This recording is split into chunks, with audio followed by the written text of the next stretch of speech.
ओम नमः शिवाय। मेरे शिव चैनल पर आप सबका स्वागत है। सबसे पहले तो आप सभी शिव भक्तों के चरणों में मेरा प्रणाम। बात करते हैं अधिकार नंदी के बारे में। अधिकार नंदी क्या है?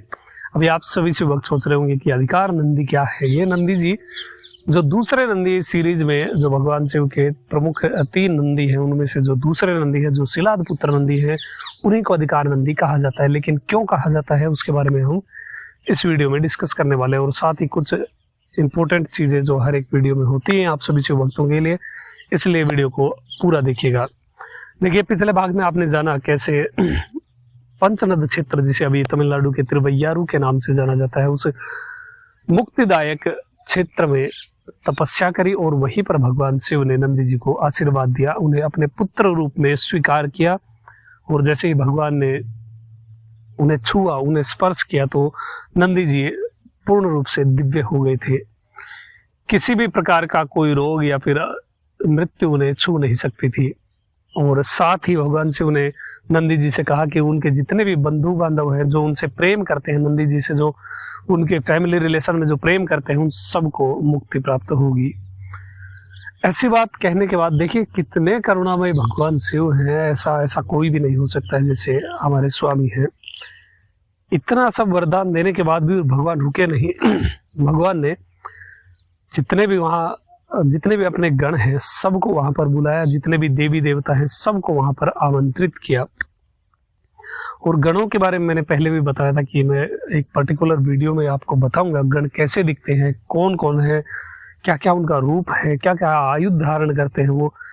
लेकिन अभी उस चीज को होल्ड करते हैं, क्योंकि मैं चाहता हूं कि अब मैं आपको वर्बली ना बता करके स्क्रीन पर रिप्रेजेंट भी करूं, ऐसा कुछ उनका स्वरूप भी दिखाऊं। तो अभी ऐसा कोई सोर्स ना मिलने के कारण इस वीडियो को मैं अभी होल्ड कर रहा हूं, लेकिन इसी का आगे हम भाग कंटिन्यू करते हैं। ऐसा वहां वर्णित है कि ऐसे जो प्रमुख भगवान शिव के गण हैं, उनके आने के बाद जो अन्य गण हैं वो कोई अश्व पर सवार था, कोई घोड़े पर सवार था, कोई भालू पर सवार था, कोई नाग के ऊपर सवार था, कोई बाघ के ऊपर सवार था, कोई कुत्ते पर सवार था, कोई गीदड़ पर सवार था, कोई पक्षियों पर सवार था। ऐसे दिव्य दिव्य गण वहां पर उपस्थित हुए। बहुत ही अद्भुत भगवान शिव के गणों की व्याख्या वहां पर हुई है, वो मैं जल्द ही आप सभी शिव भक्तों के साथ डिटेल शेयर करूंगा। ये सभी बलशाली भगवान शिव के गण वहां पर पहुंच गए। ब्रह्मा विष्णु भी, इंद्र, सभी दिक्पाल वहां पर पहुंच गए। तब भगवान शिव ने नारायण से कहा कि नारायण, मैं आपसे कुछ कह रहा हूं, इसे गंभीरता से सुनिए। इतना कहने के बाद भगवान ने कहा कि यदि आप उचित समझे तो मेरा और नंदी जी का अभिषेक करें।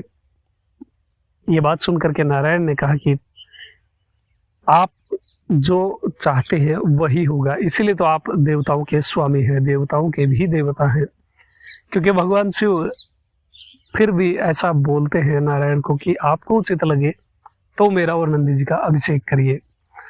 भगवान नारायण ने स्वयं नंदी जी का अभिषेक किया, भगवान शिव का अभिषेक किया। जितने भी वहां पर देवता गण थे सभी ने उच्च स्वर में ध्वनि करी। पूरा वातावरण गुंजायमान हो गया था। इसके बाद ये जो कार्य संपन्न हुआ, इसके बाद भगवान के जो गण आए हुए थे वहां पर, उन्होंने भगवान से कहा कि स्वामी, आपने हमें किस लिए बुलाया है? आप हमसे क्या कार्य करवाना चाह रहे हैं? किसका संहार करना है? क्या यमराज को उसके बंधु बांधवों के साथ समाप्त करना है? क्या मृत्यु को जीतना है या किसी लोगों को नष्ट करना है? हमारे लिए जो भी आज्ञा है आप हमें बताइए। तब भगवान ने कहा कि मैं तुम्हें जो आदेश दे रहा हूं उसे ध्यान पूर्वक सुनो और आदर से संपन्न करो। तब भगवान ने उन गणों से कहा कि ये जो नंदी है ये मेरा पुत्र है, मेरा बहुत प्रिय है, और आज से सभी गणों का नेतृत्व ये नंदी ही करेगा। सब गणों में सेनापति ये नंदी ही होंगे और सभी अधिकार इन्हीं के पास होंगे। इसीलिए नंदी जी अधिकार नंदी के। अर्धनारीश्वर मूर्ति वाले वीडियो में मैंने आप सभी शिव भक्तों को बताया था कि एक बार जब कैलाश पर सभी देवता भगवान शिव के दर्शन करने के लिए और माता भगवती की पूजा करने के लिए जब कैलाश में आ रहे थे, तो नंदी जी एक एक करके उनको अंदर भेज रहे थे। ये चीज नोटिस करने की थी। नंदी जी ही वो मेन प्रमुख गण है जिनकी आज्ञा से कोई भी भगवान के लिए दर्शन करने के लिए जाता है। उनकी आज्ञा के बिना कोई भी कैलाश में प्रवेश नहीं कर सकता। वो दंड धारण करते हैं, उनके 4 हाथ हैं, एक हाथ में परशु है, एक में मृग है, और वो दंड लिए हमेशा भगवान के द्वार के ऊपर खड़े रहते हैं। जो मेन जहाँ पर भगवान विराजते हैं उस स्थान में यदि कोई प्रवेश करता है तो नंदी जी की आज्ञा से ही प्रवेश करता है, बिना उनकी परमिशन के कोई भी नहीं जा सकता है। इसलिए वो अधिकार नंदी कहलाते हैं। और जो दक्षिण भारत में मंदिर है जितने भी बड़े बड़े हैं, जैसे कपालेश्वर है या फिर तिल्लई नटराजन है या फिर यह अरुणाचलेश्वर अग्निलिंगम है, यहाँ पर जितने जो भी बड़े बड़े मंदिर है वहाँ पर जो भगवान के उत्सव मूर्ति होती है उसमें एक वाहन जो रहता है, जैसे रावण वाहन मूर्ति भी होती है जिसमें भगवान की एक मूर्ति निकाली जाती है जिसमें रावण ने कैलाश पर्वत को उठाया है। ऊपर कैलाश पर माँ भगवती और भगवान शिव विराजित है। ऐसे ही एक उत्सव मूर्ति निकलती है अधिकार नंदी उत्सव मूर्ति। इसमें नंदी जी आगे बैठे रहते हैं, उनके दोनों हाथ इस प्रकार होते हैं। मैं फोटो भी आपके लिए स्क्रीन पर लगा रहा हूँ। और ऊपर माँ भगवती और भगवान शिव होते हैं। ये अधिकार नंदी कहलाते हैं। और जब भी आप शिवालय में एंटर करते हैं तो ध्यान रखिए जो भी कृत्य आप करते हैं, मैंने पहले भी बताया था ये, जब भी आप शिवालय जाते हैं तो जो आप एंट्री करने से पहले बाहर खड़े रहते हैं वहीं से दृष्टि आपके ऊपर अनेकों गणों की शुरू हो जाती है। आप उनकी देखरेख में होते हैं, आप क्या कर रहे हैं एक एक हरकत आपकी नोटिस की जाती है। और जब गर्भगृह में जाते हैं तब आप नंदी जी की निगरानी में होते हैं। जो भी आप करेंगे वो सब काउंट होगा। इसलिए मैं आप सभी शिव भक्तों को बहुत बार बोलता हूँ कि जब आप जाएं तो पूरा ध्यान भगवान में ही लगाएं और फोटो वगैरह ये सब या फिर कुछ भी ऐसा अवॉइड करना चाहिए। केवल पूर्ण ध्यान भगवान के ऊपर ही हमें रखना चाहिए, लिंगम पर ही रखना चाहिए, क्योंकि उस समय दंड देने वाले अधिकार नंदी आपके ऊपर दृष्टि लगाए रहते हैं। अधिकार नंदी के स्वरूप की बात करें या फिर नंदीकेश्वर जी के स्वरूप की बात करें हम, तो उनके 4 हाथ हैं। जो एक हाथ में वो मृग धारण करते हैं, मृग को पकड़े हुए हैं, एक हाथ में परशु धारण करते हैं और 2 हाथ ऐसे अंजलि मुद्रा में उनके रहते हैं। कंधे पर वो दंड धारण किए रहते हैं, एक जो साफ्ट होती है दंड होता है वो धारण किए रहते हैं। और कमर जो होती है वहां पर उनके तलवार लटकी रहती है, कमर पर तलवार बनी हुई होती है। साथ ही वो भस्म धारण करते हैं, रुद्राक्ष धारण करते हैं और त्रिनेत्र हैं। इस प्रकार का स्वरूप जो अधिकार नंदी का है या नंदीकेश्वर जी का है, बहुत ही महान योद्धा है। और भगवान के सबसे प्रमुख गण नंदीकेश्वर जी हैं। जो आप शिवालय में जो बैठे देखते हैं, जो वृषभ में जो बैल के रूप में, वो नंदी 3rd नंदी है। तो बहुत सारे रहस्य आप सभी शिव भक्तों के साथ उजागर करने के लिए बहुत सारी चीजें हैं जो इस चैनल पर इन वीडियोस के थ्रू आती रहेंगी।